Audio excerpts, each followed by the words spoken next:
কবি রুদ্র গোস্বামীর লেখা কবিতা ২১ আগুন রঙের পাখি। ২১ কি মা? ২১ একটা পাখির জন্মদিন। পাখি? ওর কি নাম, কি রং? ওর নাম বাংলা ভাষা, আর ওর আগুন রং। ও কোথায় থাকে? তোমার, আমার, আমাদের বুকের মধ্যে থাকে। আমার বুকেও আছে? আছে তো। ইস, ওর কষ্ট হয় না? উড়তে ইচ্ছা হয় না?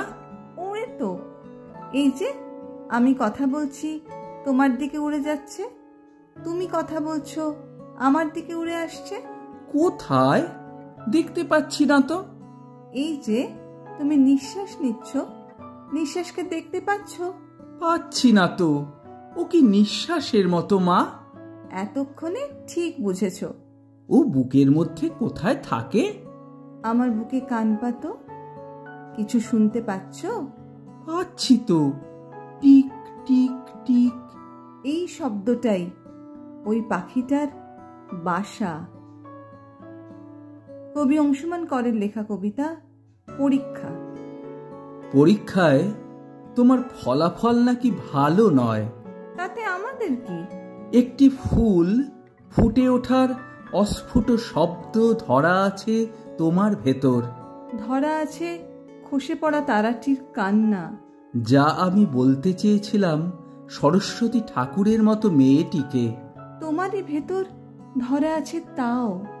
আমার যা কিছু প্রথম, আমাদের যা কিছু প্রথম, সব তুমি। তুমি তুমি ধরে রেখেছ আমাদের প্রথম প্রতিবাদ, আমাদের প্রথম গলার শিরা ফুলিয়ে বলা ইনকিলাব জিন্দাবাদ। আমাদের প্রথম শেখা একটি দুটি স্ল্যাং।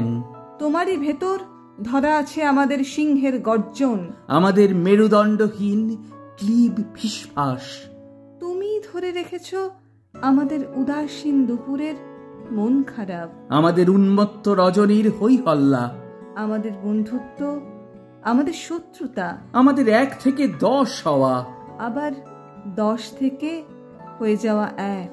সারা পৃথিবীর কাছে ইংরেজি ফার্স্ট, রাষ্ট্রের কাছে হিন্দি। হোক হোক, আমরা এসব পরীক্ষার ধার ধারি না। তোমার কাছে আমরা লুকোইনি কিছুই।